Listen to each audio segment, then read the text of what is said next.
मेरी विचार श्रृंखला के अंतर्गत आज का विषय है आलोचना। आलोचना माने निंदा करना, बुराई करना, किसी के दोषों को आगे तक लोगों तक पहुंचाना और उसकी बातें करना।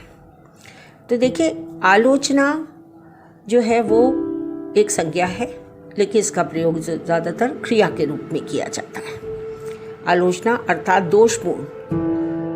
ये आलोचना करना साहित्य में तो समालोचना होती है, किसी चीज़ को पढ़ना और उसके बारे में बात करना, अपनी राय देके सकारात्मक शालीन भाषा में उसके समीक्षा करना या समालोचना कहलाती है, किसी की लिखी हुई चीज़ को, किसी की कही हुई बात को। लेकिन आलोचना जो होती है वो हम जैसे हमारे पैदा होते ही रिश्ते बनते हैं, उसी तरह पैदा होते ही व्यक्ति की आलोचनाएं भी शुरू हो जाती है। गुणों की भी प्रशंसा होती है और जो भी दोष होते हैं, कण बराबर दोष को भी मण बराबर करके और उसकी आलोचना की जाती है। लेकिन मैं एक बात ये कहूँ कि देखिए, आलोचना करना अच्छी बात भी है, क्योंकि हम इससे निखरते जाते हैं। जिस तरह मूर्तिकार अपनी मूर्ति को बनाने के लिए छेनी हथौड़ी का प्रयोग करता है और उसको तो जगह जगह से आघात करता है, खूबसूरत बनाता है, एक खूबसूरत मूर्ति के रूप में हमारे सामने आती है, दुनिया देखती है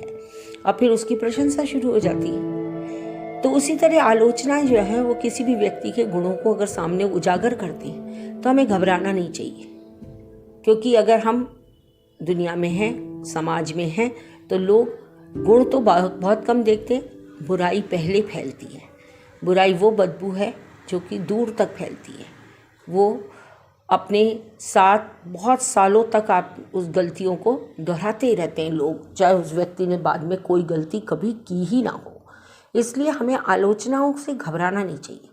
ये व्यक्तित्व को नया आयाम देती है, व्यक्ति को प्रगति की ओर आगे बढ़ने के लिए प्रेरित करती है।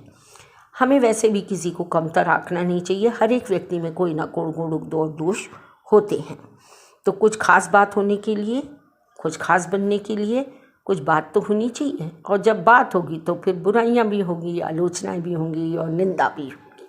तो ये बात सोच करके कभी घबराना नहीं चाहिए, पीछे बैठ हटना नहीं चाहिए और आलोचना को हथियार बनाकर उत्कर्ष की ओर बढ़ते रहना चाहिए, सुंदर बनते रहना चाहिए, अपने प्रयास को जारी रखना चाहिए।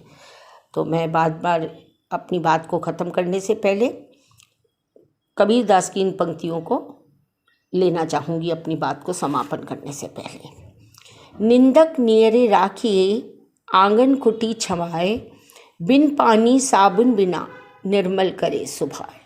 तो देखिए, हम इन पंक्तियों को अपने जीवन में उतारें और बुराइयों या निंदा से ना घबराएं और अपना जीवन और भी बेहतर खूबसूरत बनाते चलें। धन्यवाद। शुभ दिन। नमिता संजीव।